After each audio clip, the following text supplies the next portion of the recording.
Students, कल हम लोगों ने साइंस में chapter 5 separation of substances start किया था। कल हम लोगों ने इंट्रोडक्शन पढ़ लिया था कि सब्सटेंस होते हैं तो उनको क्यों सेपरेट करना चाहिए, क्या ज़रूरत है। आज हम पढ़ेंगे किस किस तरीके से हम चीज़ों को सेपरेट करते हैं, methods of separation. We will discuss some simple methods of separating substance that are mix together. You may come across some of these methods being used in day-to-day activities. हम अब डिस्कस करेंगे कि इन जो simple methods हैं वो use करते हैं हम सेपरेट करने के लिए सब्सटेंसेस को। हर दिन की एक्टिविटीज़ में भी हम यूज़ करते हैं उन सेपरेशन मेथड्स को। सबसे पहले हम पढ़ेंगे hand picking. Activity 2, bring a pocket of grains purchased from a shop to the classroom. अब क्लासरूम में नहीं जा सकते तो क्या कर सकते हो, आप अपने घर में ही एक पॉकेट मतलब पैकेट भर के ग्रेन्स लेके आएंगे।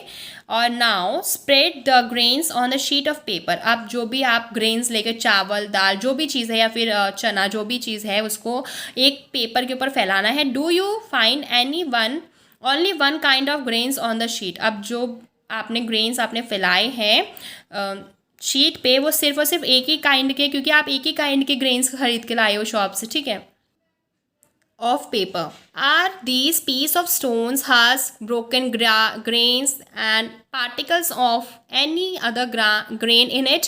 जब आपने उस ग्रेन को अपने पेपर के ऊपर डाला तो आपने क्या वहाँ पर आपको कुछ पत्थर दिखे, छोटे छोटे पीसेस ऑफ स्टोन्स दिखे, या फिर कुछ हस्क, या फिर कुछ टूटे हुए अनाज के दाने, या फिर कोई पार्टिकल्स दिखे दूसरे ग्रेन के।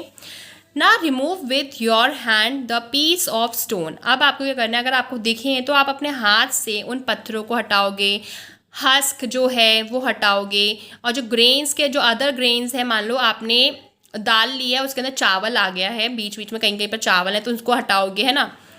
This method of hand picking can be use for separating slightly larger size impurities use like the piece of dirt, stone and हर्स फ्रॉम वीट, राइस और पल्सेस। फिगर 5.3।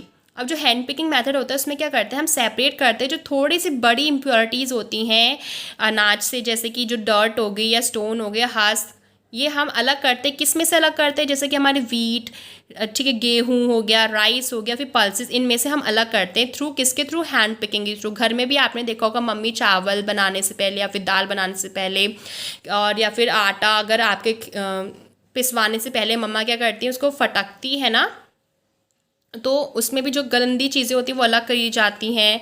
और फटकना वो अलग अलग अलग उसमें पढ़ाऊँगी मैं वो। अभी तो आप सिर्फ हैंड पिकिंग का सोचें। तो हैंड पिकिंग में मम्मी चावल बनाने से पहले या फिर दाल बनाने से पहले आपने देखो मम्मी प्लेट में लेके वो जो भी इम्प्योरिटीज़ होती है उसको अलग कर रही होती है ना, तो वो क्या होता है, हैंड पिकिंग होता है। The quality of such impurities usually not very large. और जो ये क्वांटिटी होती है जो इम्प्योरिटीज़ की वो ज़्यादा बड़ी नहीं होती, इसलिए आप, और ज़्यादा लार्ज नहीं होती, मतलब थोड़ी सी होती है, इसलिए आप इजीली हैंड पिकिंग के थ्रू निकाल देते हो। In such situations we find that hand picking is a convenient method of separating substances. ठीक है, इसी केसेस में अगर मान लो ज़्यादा अमाउंट में इम्प्योरिटीज़ हैं और आपको बोला जाए कि आप हैंड पिकिंग से निकालो, तो आप बोलोगे भाई कितना निकालेंगे हम हैंड पिकिंग से, बहुत थक जाएंगे हम। लेकिन जो भी चीज़ आप जैसे घर में बनाती मम्मी, दाल या फिर कुछ भी बनाती, तो वो थोड़े से अमाउंट में इम्प्योरिटीज़ होती है, इसलिए ईजिली मम्मी हाथ से निकाल के फेंक देती हैं, चाहे वो छोटे छोटे स्टोन्स हो या फिर हस्क हो या फिर कोई और अनाज का दाना उस चीज़ में मिक्स हो। यहाँ पर देख सकते हो ये मैन क्या कर रहा है, ये बोरी में कोई भी चीज़ मान लो ग्रेन्स में से स्टोन्स निकाल के फेंक रहा है। ये देखो यहाँ पर स्टोन्स निकाल के थाली में ले लिया है इसने, प्लेट में ले लिया है, और इसमें बीनता जा रहा है, जो भी स्टोन्स है उनको अलग रखता जा रहा है। तो हैंड पिकिंग के थ्रू ईजिली वो कर सकता है।